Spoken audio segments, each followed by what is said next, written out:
guys, it's Jess. I'm so happy you could join us today on our Young Crafters blog hop, and I just have a video of the cards that I made to share with you. I'm using 4 pieces of patterned paper from the My Mind's Eye Stella Rose collection. Love that set of papers. And I'm cutting each one down to have a 1/4 of an inch border on a standard A2 size card. So I'm cutting it down to 4 inches by 5.25 inches. Now I have cut all 4 pieces down, and I'm going to draw just sort of freehand some diagonal lines on there. I'm definitely not trying to make it perfect, and just using a pencil and drawing it on my first one there.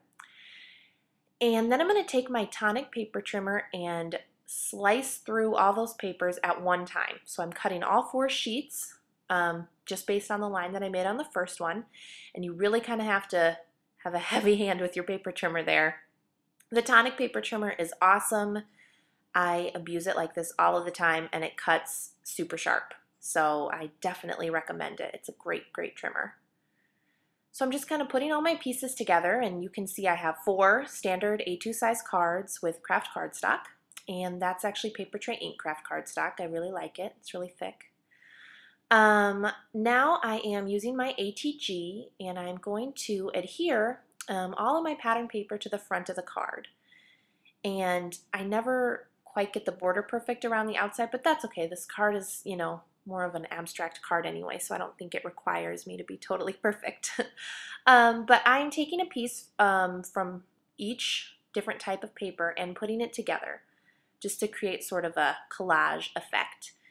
And, you know, I didn't have to do a lot of cutting. I only had to cut 4 times, and I get this effect pretty easily.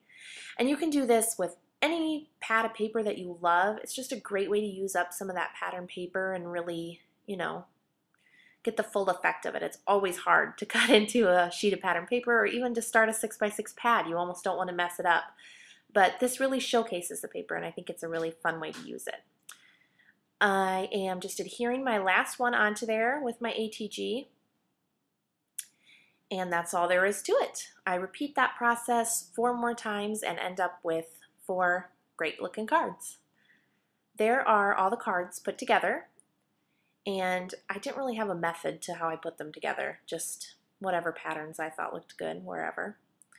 Now I'm taking a piece of vintage cream cardstock from Paper Tray Ink and just cutting little inch strips, I think they were. Then I'm distressing the edges of these strips with my tonic distresser, and now I'm going to stamp it with a stamp from the Sending Smiles. That's from Hero Arts. Love that set.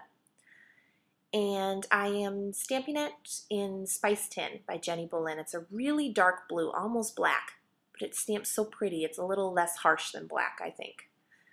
So I stamped Happy Birthday there, and I'm just going to trim off the end, make sure it looks okay spacing wise, and then just distress that end so it goes with the whole piece.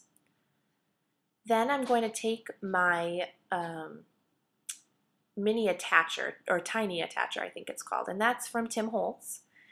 And it's like a little tiny stapler, and I'm attaching it to the end of the card there, as you can see.